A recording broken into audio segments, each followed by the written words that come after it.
Deci este vorba de un flex BVS 230 Angel cumpărat de la Practicări de 2000 de W și o să vă arăt acum cum flamează la Perry cu 220 de V fără niciun sistem de pornire adițional original.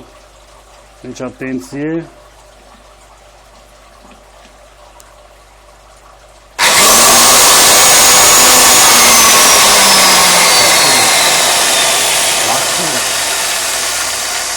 Așa, și acum o să vă arăt dacă îl alimentez la curent continuu.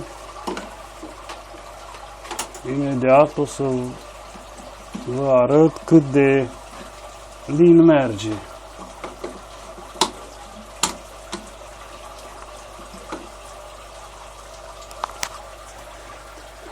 Deci acum cu o tensiune de circa 7 V.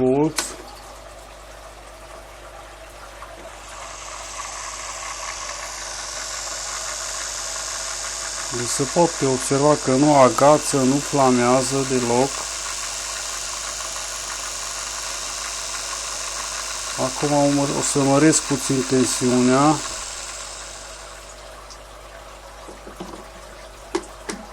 La 12 V.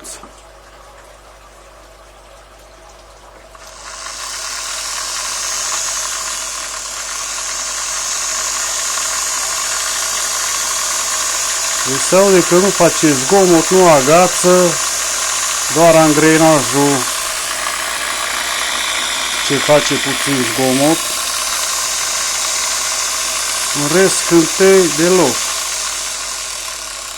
În schimb, dacă ridic tensiunea undeva la,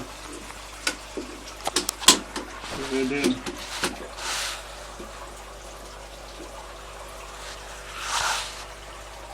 20 de V,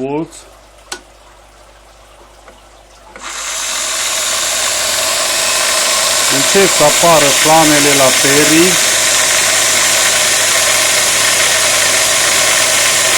dar nu foarte mari.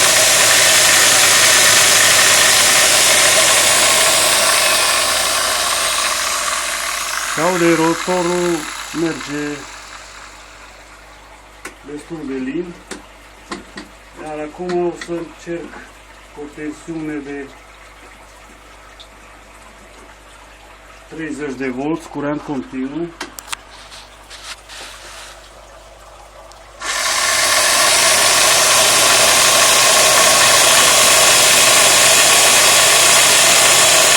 Un pic au crescut scânteile la rotor, dar nu periculos.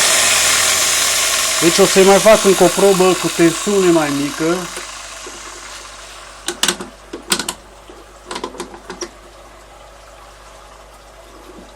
Acum 5 V, ca să vedeți cât de lin merge.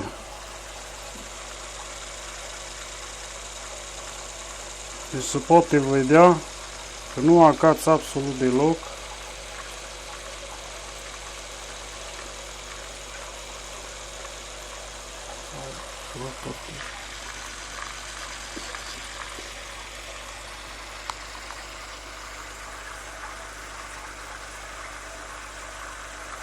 Atât am vrut să vă arăt. Mulțumesc!